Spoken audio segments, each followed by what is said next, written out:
በስመ አብ ወወልድ ወመንፈስ ቅዱስ አሐዱ አምላክ አሜን። ሰላም አምላክ ምሳኹም ይኹን። ናይ ዲያቆን ክብርሓውና ዲያቆን ኃይለ ሥላሴ ተኸታተልቲ ዩቲዩብ ቻናል ከመይ ውዒልኩም? ኣነ ሰላም እግዚአብሔር ይመስገን። እሺ ክብራት ኣሕዋት ንበረከት እግዚአብሔር ብርሃነይ ዝብል መዝሙር ክዝምር እየ። ንክብርሓውና ዲያቆን ኃይለ ሥላሴ ከዓ ሸር ላይክ ሰብስክራይብ ብምግባር ኩላትና ንኸነንበረታትዑ ብትሕትና የላዎ ናብኡ ከብለኩም ሓቢርኩም ንጽንሑ ሳይመስግኑ ደቂ ተዋህደይ እግዚአብሔር ብርሃነይ ብቃልካ መርሐኒ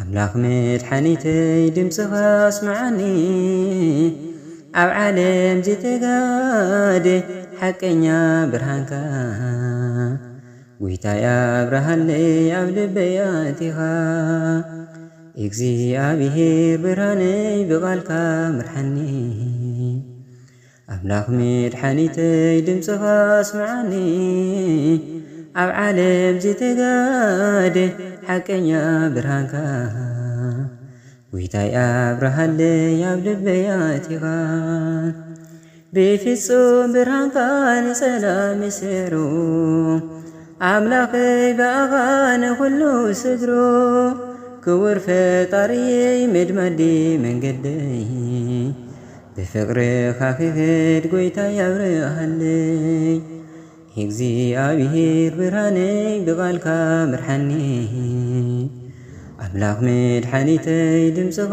ኣስማዓኒ ኣብ ዓለም ዝተጋደ ሓቀኛ ብርሃንካ ጐይታይ ኣብርሃለይ ኣብ ልበይ ኣቲኻ ካብ ቃልካ ተፈልየ ሕይወት የብለይን ብዜካ ብርሃንካ መራይ ኣይክእልን እግዚአብሔር ብርሃን ኣምላክ ብርሃናት ሰኣሎም ኣብ ውሽጠይ ተምህያዋን ቃላት እግዚአብሔር ብርሃነይ ብቃልካ መርሐኒ ኣምላኽ መድሓኒተይ ድምፅኻ ኣስማዓኒ ኣብ ዓለም ዝተጋደ ሓቀኛ ብርሃንካ ጐይታይ ኣብርሃለይ ኣብ ልበይ ኣቲኻ ብእምነት ንዝቐርብ ዘር ኣዳም ኩሉ ብርሃንዩ እግዚአብሔር ዝመርሕ ብቃሉ ኣብ